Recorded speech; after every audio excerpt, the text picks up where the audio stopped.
guys, Steve here from Crit Damage Miniature Games. Here with Dan. Going to play like his fifth game ever. Pretty much. No, you've played probably a lot more games of 5th edition than 8th edition than what most people have, to be honest. So like, really keen. But we're gonna real keen. So 2,000 point game today. We're going to do the search and destroy setup. So I've got it all set up on the board here, ready to go for deployment zones, which we'll roll off on. And we're going to do the mission Cover of Darkness. So it's where anything over 18 inches away, you subtract 1 to hit, and you get 3 objective cards, which are hidden, so your opponent doesn't actually know what they are at any time. So this one's going to be absolutely awesome. So 2,000 points. What sort of stuff are you taking in your army today? Sorry, for those of you who've seen the last video against the Black Templars with Chase, I'm running a very similar Ultramarines list there. That was 1,500. I've ripped out the Flyer. I've ripped out the Predator, and I've chucked in some of the new jump jet interceptors, and I've chucked in some Terminators. Oh, yeah. That's the word I'm looking for. Terminators. Yeah, Cataphractor, right? Yeah. Yeah, so just 4+ info, I believe. They're a little bit slower than most units, but with that info and with Storm Bolters being rapid fire too, holy moly. Well, Combi Bolters. They're calling them Combi Bolters across the line, so that's pretty sweet. I'm actually quite interested to see how that mission goes with the Rangers. And I'll explain why when we check what your army is. Yeah. Well, with me, I'm leaning towards sort of the Custodes side of things. So I've got 3 units of Custodes, so 3 units of 5, 2 with spears, 1 with shield. Taking 2 dreadnoughts as well. Looking at... No, you love it. I hate them. I hate them. I'm going to have a Librarian, an Inquisitor, and a Tech Marine as well. And then just to fill up the last 500 points, I'm going to have an Imperial Knight. So trying to make it a bit different. Traditionally, I'm Ultramarines, and I've got all the Ultramarines there. I just think Ultramarines versus Ultramarines with 2 Rabuti Gelemans on the board is probably a bit lame. So yeah, I'm just going to go with the Custodes sort of theme to sort of break it up a little bit. Now I'm interested to see, because if I'm correct, are you bringing any Hellblasters along with you? Negative. Oh, no Hellblasters at all. I'm interested to see how Carnage, because everything is disgustingly awesome at half range. Yes. Especially most of my list. Yes. And it's 18 or less to not get that hit penalty. That's right. So what's happening at that close range will be very interesting. That's right. Well, absolutely. And I mean, I believe you got 6 command points with this list that you're taking? Yep, 6. I got 6 as well. So it'll be funny, because there's one in this particular mission, Cover of Darkness, you can spend a command point to put up a flare and negate that -1 for 18. And I'll be honest, yes, I got the Knight, which is pretty important. But probably for yourself, I'm thinking that Land Raider, you might need it. Yeah, I've got a feeling.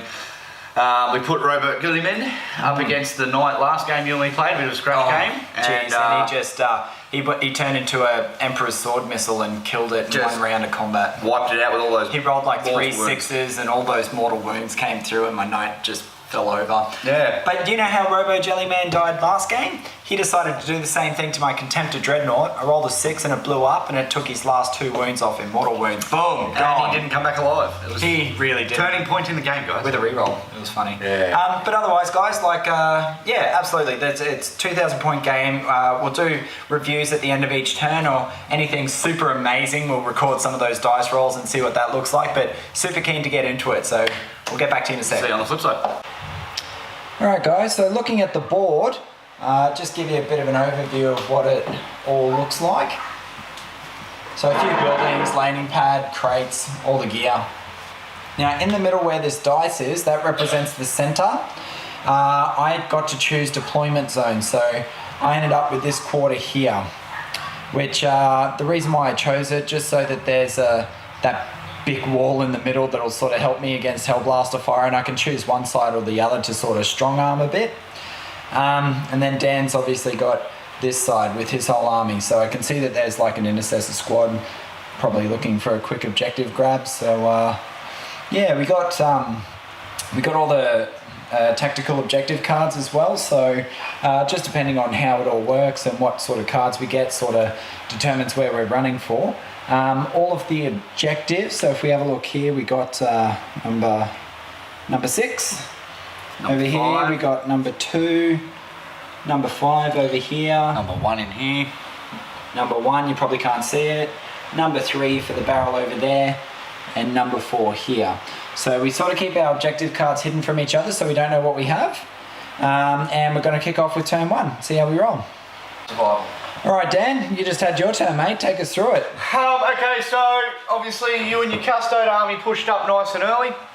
And we had a fair bit of casualties here. As you can see, I started with 10 Hellblasters. I'm now down to a squad of 3 and a squad of 1. And I just want to point out, tactically, with Rabuti Gilliman there, even though I was 12 inches away, I still chose to try and charge them because they shoot Overwatch anyway. And when it's overpowered, 1's kill them and 6's hit. So anything else in the middle, he has to reroll. So he has just as much chance to roll a 6 as he does a 1. So I managed to kill 2 Marines with overheating from that. Anyway, continue. So, yep, so we had a few casualties there, but we did take a few of these painted Custodes out. And then came around my turn. So we opened up with our Land Raider over there. It did a wound or 2, it's okay. The Assault Bolters on the other side helped out there. And then we got into the right flank. The right flank seems to be where everyone's sort of hitting here right now. So Hellblasters and the Ancient moved up, Robert moved up, and we opened up on the two squads of Custodes here. Hellblasters dropped these guys down to 2 and a wound left, which was quite useful. And then Robert just did a Hand of Dominion to help finish these guys off. Just did a charge, 13 wounds from his Emperor's Sword and wiped out a whole Custode squad. So that's given me a bit of a breather per se, but I'm definitely in range of that smite now. 3 smiting abilities, which I'm not too happy about. Yeah, well, I mean, he's just eliminated 260 points worth of Custodes, the Emperor's finest, in just 1 charging combat phase. It was pretty disgusting. But hey, you get that on the big ones. You do? He put 8 wounds on me, and I made 3 of them. So exactly 5 went through at 3 damage a pop. So they all just disappeared without even the mortal wounds needing to be there. Let's see how he fares up, eh? Okay, so we've just finished each of our turns of turn 3. You can see the board's looking a lot more sparse than what it was previously. So in my turn, I managed to shoot Rabuti Gilliman off the board there. I got 1 charge off with a Custode over here, which went into the banner, the Ancient. So I managed to kill him eventually. Didn't kill him in the turn of the charge. Got shot up on the way in as well, so it wasn't too crash hot either. And there's also a Contemptor that's been shot off the board. So still got some good shots in, managed to eliminate a fair bit of what was on the board previously. Dan, how did your turn go? I think it's given me a bit of a return favour. So I've dropped me Incestors up there up the back. Incestors, sorry. They've come in. They probably had just a below average hit, but they helped chip down the Contemptor Dreadnought, which the Land Raider finished off there. From there, Bolters hooked in, took out a Custode, my Primaris Marines, and then my Cataphractii just charged those Custodes and took another 2 out on top of that. So they're currently locked in there with them. Yeah. So at the end of that, we both claimed another objective each, which is great. I just... from my point of view, I'm not feeling too great. I still have a full health knight on the board, but that's sort of the one thing going in my favour.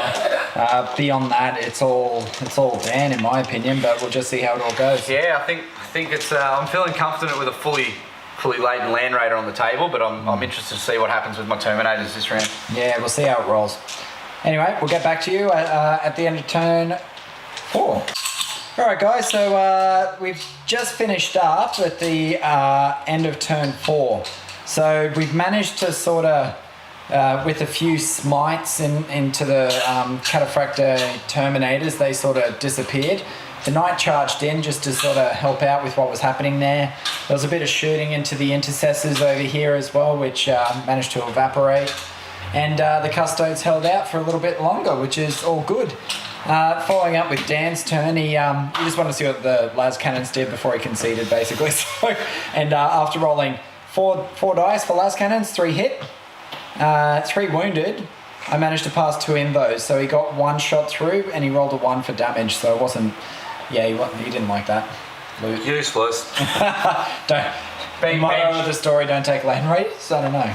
But otherwise, no, that's sort of the game wrap up. So we'll just have a bit of a chat about how the game went and where we thought things could have gone better or what went really well, and we'll go from there. Cheers.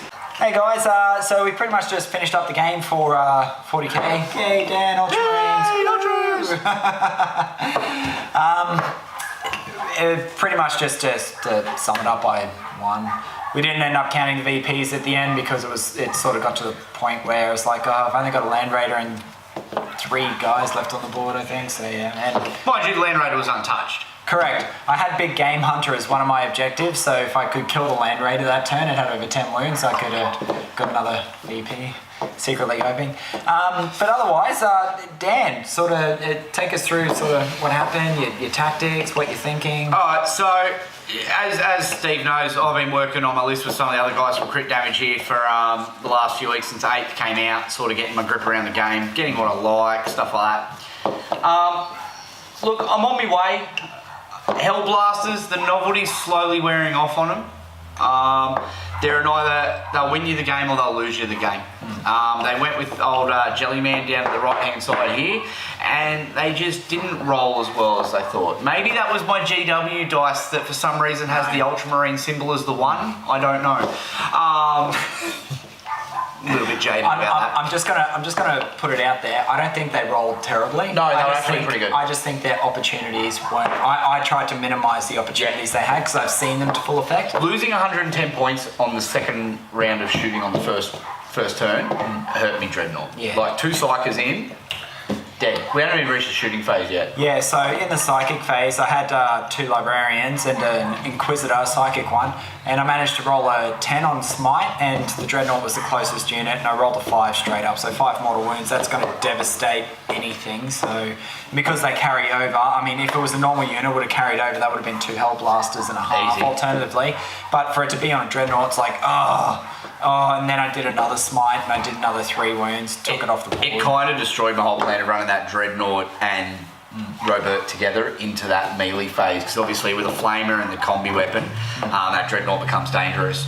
Yep. And then with Robert doing his 7 because of his warlord trait, he's dangerous. Obviously we saw that wipe out a whole squad. But that kind of threw me on the back foot straight away, which then left my my Land Raider over here on the other side of that massive building that Steve showed earlier in the vid, with the Terminators on their own. Gulliman couldn't help them, otherwise they would have nearly gotten, double their amount of hits straight away. That's right. So I think there's a bit of changing. I'm going to ditch the Hellblasters for a bit now that I've bought some more stuff. I'm going to put in some Centurion Devastator Assault Squads. I think put your flyer back in, to be honest. The flyer is good. The flyer, even though it's an anti-air flyer, it's served me well so far. But I'm going to put the second pred back in. Yep. I'll ditch I'm going to have a look at a few points and stuff like that. I'm looking at trying a Night Out as well. Yeah, man. We'll see how that goes. Yeah, I would. For me, definitely the game plan worked well. Pretty much just strong arm one side. I only had 2 Custodes left on the board at the end of the game, which makes me sad because there's not many in the fluff, not many left in the galaxy. I took 15 of them, and to have 2 left, maybe I'm a bad there's general. about 7 left somewhere near McRae. Yeah, I didn't do too good. He's just wiped out the only surviving Custodes left. Oh yeah, that was me. Poor generalship. One job, maybe. Steve. One job. But they did really well. 1 unit of 5 just got mopped by Gulliman on the charge. And then slowly got picked off between Hellblasters, Overwatching, and a few other shots here and there. Charging Terminators, that'll do it. No, all in all, MVP's got to be the Knight. It was ignored the whole game, so his 24 wounds were intact until the last turn. He nipped 1 off with a las cannon. So down to 23, SpaghettiOs. And he managed to definitely, that 12-inch move that it has, plus 2d6 charge, Knights are... Yeah. Disgusting. So good. Yeah. Something that big. I can't fault it. I think I'll be having one in my army. And between sort of having 15 Custodes, which at 3 wounds each is 45 wounds, walking up the board with 2 up, 5 up. And then you've got, so that's sort of like the meat, but anything like the shooting's still not awful. It's -1 to armor and 2 damage a pop for the spear guys. And in combat they just own everything, like even Destroyer Lords and Catan, which I've done previously, which is great, as long as they live. So to have that unit as your main, like to have 15 of those guys, they take hits and they're fantastic. So then you can play around with, if I've got a Knight, he can he can sort of shoot 2d6 battle cannon shots into something around. It's only -2 to armor, but against like power armor Marines and D3 damage a pop, like Primaris Marines, did really well. I think looking at it, how our lists are combined, mine's a very sort of hold that line, shoot list. Yep. Yours was very get in your face, which can both be the weakness of either list. That's you get right. into my range, I'm buggered. You stay out of range, I'm winning. I think. And this is coming from a new player that's designing lists as we go, and I'm actually about to try and get a model through my LGS that's designed for my turning into a bit of a melee-based army as well. That's Captain Sakaris. Obviously, his ability lets units fight first in the melee phase, and I think that's going to help things like Robert, my Devastators. But I think that gives the synergy to my list.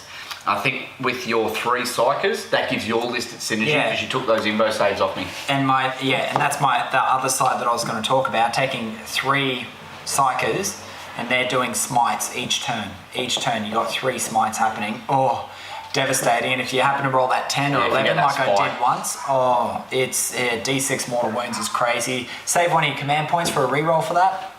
Yeah, I think that really, the mortal wounds is what chips away. Guilliman, mortal wounds can't save them. And towards the end there, I was able to sort of have Rabuti Guilliman just within 6 inches of one of my librarians. So I had Null Zone, which negates all Invo saves, which is cool.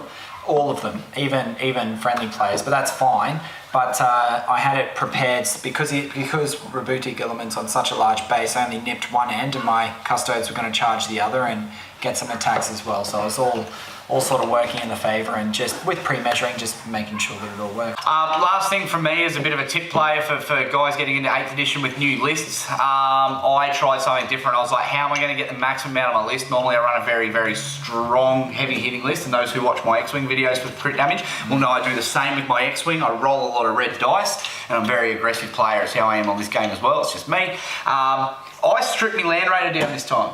Normally I have the full outload that it possibly can, the hunter missile, everything. This time I went, no, 310 points, just the quads.